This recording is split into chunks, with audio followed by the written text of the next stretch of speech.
আসসালামু আলাইকুম। এম স্কুলের পক্ষ থেকে সবাইকে জানাই স্বাগতম। আশা করি তোমরা সকলেই ভালো আছো। আজ আমরা টেন্সর অ্যানালাইসিসের খুবই গুরুত্বপূর্ণ একটা কোশ্চেন আলোচনা করব সি পার্টের জন্য। তো এখানে দেখো, যাদের তিতাস বই আছে তারা 200 নম্বর পেজ বের করতে পারো।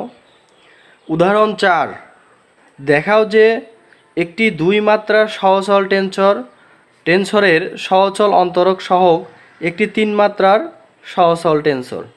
তো এই প্রমাণটা আমরা অনেকে বুঝি না এবং করিও না। তো এই প্রমাণটা অনেক সহজ। তো আমরা 3 মাত্রার সহচল টেন্সরটা আমরা কিভাবে প্রমাণ করব, দেখো আমি সরাসরি নোটবুক থেকে আলোচনা করব। তো এখানে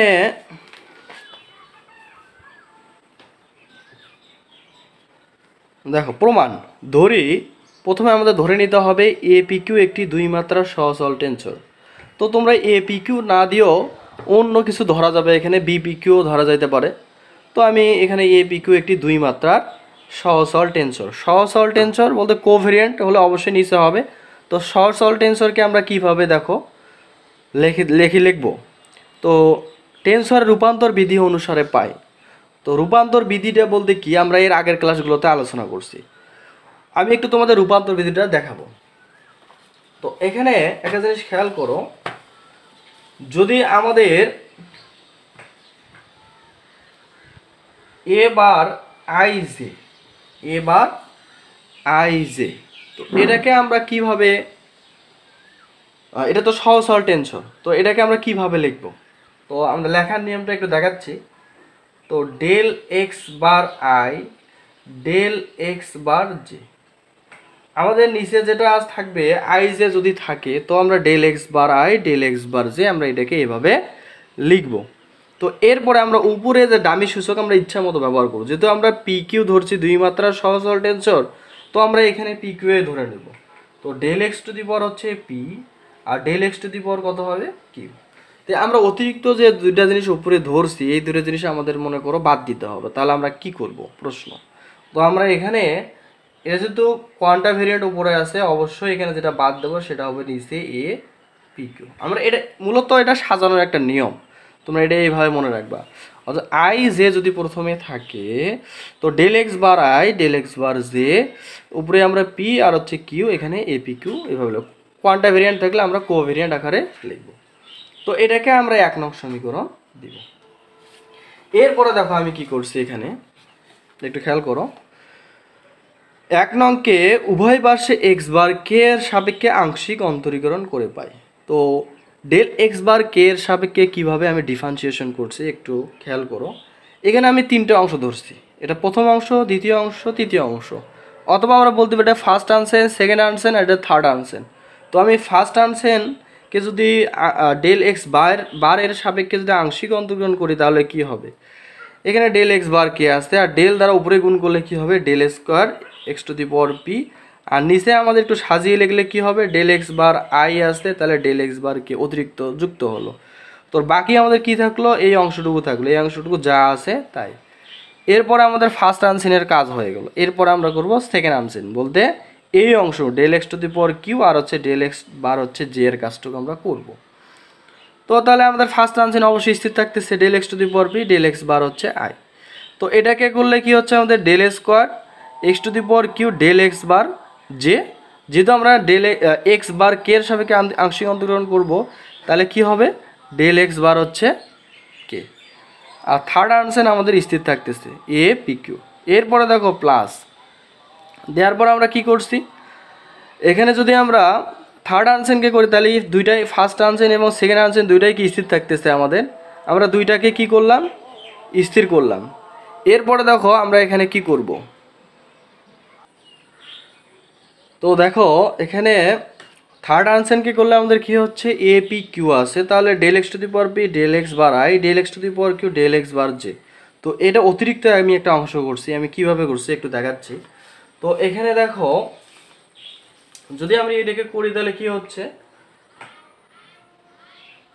del x to the power p del x bar i del x to the power হচ্ছে কিউ ডেল এক্স বার হচ্ছে জে। তো আমাদের এটা কি হওয়ার কথা ছিল, যে del a p Q R নিচে ডেল এক্স বার হচ্ছে কে। তো এটাকে প্রমাণের জন্য আমি একটা লাইন অতিরিক্ত একবারে করছি। Del x to the power হচ্ছে আমাদের কি পি, ডেল এক্স বার হচ্ছে আই, তারপরে দেখো del x to the power q del x bar j. তো এটাকে অতিরিক্ত একটা অংশ করা হয়েছে যে del x to the power হচ্ছে আর, আমি এখানে del x to the power r লিখছি। তো এখানে আমাদের ডেল এক্স বার হচ্ছে কে আর এখানে a p q, del a p q, del a p q. তো এই অংশটা আমরা এখানে এইভাবে করছি। তো করার পর দেখো এটা একটা সমীকরণ দিয়েছি, 2 নং সমীকরণ। এবার দেখো কিন্তু আমরা জানি, এবার আমরা প্রত্যেকটা অংশের মান আলাদা আলাদা কি বের করব। এখানে কয়টা অংশ আছে, এখানে একটা অংশ, এখানে একটা অংশ, এখানে 3টা অংশ আমরা পাইছি, 3টা অংশকে আমরা ডিফারেন্সিয়েশন করছি। তো প্রথম অংশকে আমরা লিখছি কিন্তু আমরা জানি। তো এখানে আসি অনেকেই বোঝে না যে আমরা এখানে কি করব মূলত। তো এখানে যদি আমরা এই অংশটা তুলি, পুরোটাই দেখো লিখছি, লেখার পর আমরা জাস্ট একটা কাজ করব, সেটা হচ্ছে যেখানে দেখবে স্কোয়ার আছে del square x to the power p, এখানে একটু খেয়াল করবা। তো এখানে এক্সের যে পিটা আছে এটাকে আমরা চেঞ্জ করব, এটাকে আমরা এস অথবা অন্য কিছু ধরবো। তো ডামি সূচক এখানে আমি পি এর পরিবর্তে আমি কি ধরছি, এস ধরছি। তো এস ধরলে কি হচ্ছে, এখানে অবশ্যই পি এর জায়গায় আমাদের এস হবে। তো আমরা এখানে পি এর জায়গায় এস বসাইছি, কেন বসাইছি একটু পরেই তোমরা বুঝতে পারবা। তো এখানে একটা খেয়াল করো, তো del square x to the power s del x bar হচ্ছে আমাদের হচ্ছে আই আর ডেল এক্স বার হচ্ছে কে। তো এই অংশটুকুর পরিবর্তে আমরা কি লিখতে পারি, এটা হচ্ছে মুখ্য বিষয়। তো এখানে আই কে আছে, তোমরা একটু মনে রাখবা। তো আই কে থাকলে আমরা অবশ্যই আই আর কে লিখবো, আর উপরে আমরা নতুন একটা ডামি সূচক ধরলাম এইচ, এখানে বার। তো এইচটাকে মনে করো মিনিমাইজ করার জন্য আমরা একটা কাজ করব, ডেল এক্স বার এইচ আমরা নিলাম। তো ডেল এক্স এক্স কি আছে, এস আছে, তো আমরা এসটা লিখলাম। যেহেতু এটা কোয়ান্টা ভেরিয়েন্ট, আমি আগেই বলছিলাম যদি কোয়ান্টা ভেরিয়েন্ট হয় মানে উপরে যদি হয় তাহলে অবশ্যই আমাদের কি মাইনাস হবে, আর এসটা যদি নিচেও হতো তাহলে আমাদের প্লাস হতো। তো এরপরে আমরা আবার 2টা ডামি সূচক ধরছি, সেটা হচ্ছে পি আর, আর হচ্ছে এরপরে হচ্ছে এস। কেন ধরলাম, এই পি এর পরিবর্তে আমরা আবার এখানে del x to the power p, আর এই আর এর পরিবর্তে আমরা কি করছি, del x to the power r নিয়েছি। কেন নিলাম, এখানে ডেল এক্স বার আই আছে আর ডেল এক্স বার কে আছে, আমরা এই 2টা ডামি সূচক এভাবে পাশাপাশি লিখবো। এই জন্য আমরা del x to the power p del x to the power r, আর এখানে পি আর উপরে থাকলো আমাদের কি এস, আমরা এসটা লিখবো। এখানেও এস আছে, এখানেও আমরা এস নেব, আর নতুন করে দুইটা আমরা ডামি সূচক এভাবে লিখবো। এরপরে বাকি যে এই অংশটুকু থাকলো, এই অংশটুকু আমরা সাইডে এভাবে গুণ অবস্থায় ব্র্যাকেটের পরে লিখবো। এরপরে দেখো আমরা জাস্ট এই লাস্টের যে অংশটুকু এটা দ্বারা আমরা কি করছি, দুইটাকেই গুণ করছি, পাশাপাশি গুণ করছি। গুণ করার পর আমরা 1 নংকে কি জানি, একটু আবার 1 নংয়ের দিকে আসি। 1 নংয়ে আমি বলছিলাম যদি এ বার আই জে হয় তাহলে del x bar i del x bar j উপরে 2টা ডামি সূচক হবে।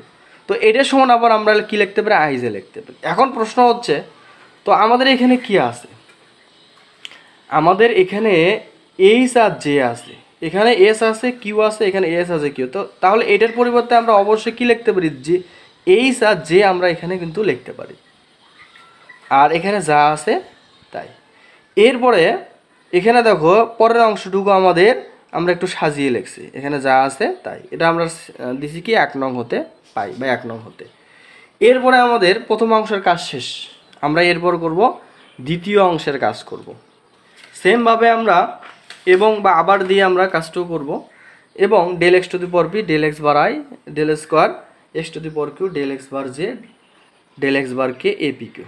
এখানেও তোমরা খেয়াল করবা স্কোয়ার কোথায় আছে, এখানে আছে। এখানে কিউ এর পরিবর্তে আমরা কি বসাবো, অবশ্যই এস বসাবো। যদি আমরা এস বসাই তাহলে এখানে কিউ এর জায়গায় কী হবে, এস হবে। তাহলে আমার কথা হচ্ছে আমি এখানেই কাজ করব, এখানে কি করব, কাজ করব। তো আমাদের এই অংশটা ঠিক থাকবে। এখানে কাজ বলে কি কাজ করব, ওই যে আগের মতো আমরা এইচ নিয়ে আসলাম, এখানে জে আর কে আছে, অবশ্যই আমরা জে কে এখানে লিখব। তাহলে del x to the power s আছে, del x to the power s আমরা লিখলাম। এরপরে দেখো ডেল এক্স বার এইচটাকে মিনিমাইজ করার জন্য আমরা এইচ লিখলাম। এরপরে যেহেতু জে কে আছে তাহলে আমরা এবার কী নেবো বলো তো, কিউ আর আর নেব। উপরে আমাদের এস থাকতেছে, এখানেও এস, আমাদের এখানেও কি থাকতেছে এস। এটা একটু তোমরা এইভাবে মনে রাখবা সহজভাবে। এরপরে আমাদের দেখো যেহেতু এখানে কিউ আর নিছি, তাহলে এখানে অবশ্যই del x to the power q, del x to the power হবে আর, আর নিচে কি হবে ডেল এক্স বার হচ্ছে জে, ডেল এক্স বার হচ্ছে কে, আর শেষে কি থাকতেছে আমাদের এপিএস। এই এপিএস আর del x to the power p, del x bar i দ্বারা উভয় পক্ষকে আমরা দেখো এখানে এই দুইটা জিনিসকেই আমরা এখানে দুইটা পদকে কি করব আমরা গুণ করব। তো গুণ করলে আমাদের কি হচ্ছে এখানে এই লাইনটা হচ্ছে আমাদের এখানে এপিএস থাকতেছে। তো আবারও আমাদের টেন্সর রূপান্তর বিধি সূত্রটা পড়ে গেছে। তো আমরা আই যে আছে অবশ্য আই আর এইচ আছে, তো আমরা আই আর এইচকে আমরা এ বার আই এইচ লিখতে পারি, এখানে যা আছে তাই।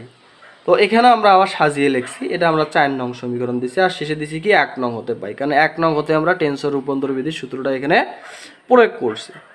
এরপরে দেখো আমাদের মোটামুটি দুইটা অংশের কাজ হয়ে গেছে।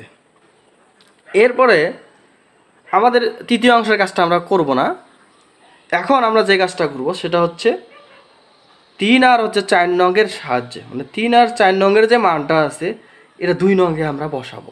2 নংয়ে যদি বসাই তাহলে কি হচ্ছে, আমরা 2 নং সমীকরণটা একটু দেখি। তো 2 নং সমীকরণে আমাদের কি দেওয়া আছে, del a bar i j del x bar k, আমাদের এই অংশের মানও বের করছি, এই অংশের মানও আমরা কি করছি বের করছি। তো এই মানটা আমরা জাস্ট কি করব এখানে আমরা বসাবো। তো আমরা এই মানটা এখানে দেখো খুব সুন্দর করে এখানে বসায় সাজাই লিখছি, আমি একবারে এখানে সাজিয়ে লিখছি, অর্থাৎ যে বার জে কে, এ বার হচ্ছে আই কে, আমরা এগুলো আগে একটু এরকম করে সাজিয়ে লিখছি। লেখার পর পরের পদগুলো আমরা এইভাবে ক্রমান্বয়ে সাজাইছি। সাজানোর পর del a bar i j, del a bar i j del x bar হচ্ছে কে, এটা এখানে রাখছি, আর এই দুইটা জিনিসকে আমি বামে নিয়ে যাচ্ছি। এরপরে ডানে এই অংশটুকু আমাদের থাকতেছে, এই অংশটুকু আমাদের ডানে থাকতেছে, তো এই অংশটুকু ডানে থাকতেছে, এটা আমরা 4 নং সমীকরণ দেব। তো এরপরে আমরা যে কাজটা করব দেখো, এরপরে দেখো আমরা জানি বা আমরা সংজ্ঞা হতে পাই, আমরা একটা সূত্র জানি বা আমরা সংজ্ঞা হতে জানি যে 3 মাত্রা বা 2 মাত্রা সহজসরল টেন্সর হলে আমরা কি পাই। তো সংজ্ঞা হতে এ বার আই জে কমা কে আমরা জানি এটা পুরোটা সমান, এটা আমরা লিখতে পারি। অর্থাৎ তোমরা একটা জিনিস খেয়াল করো, এই পুরো অংশটুকু সমান আমরা একটা জিনিস লিখতে পারি, সেটা হচ্ছে আই জে কমা হচ্ছে কে।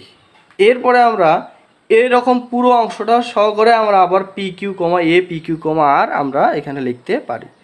তো এই দুইটা জিনিসের আমরা সংজ্ঞা হতে আমরা যেহেতু জানি, এই দুইটা জিনিসের পরিবর্তে আমরা যদি এটা বসাইতে পারি আর এটা বসাইতে পারি, তো এই দুইটা জিনিসে আমরা 4 নংকে আবার কি করে বসাবো।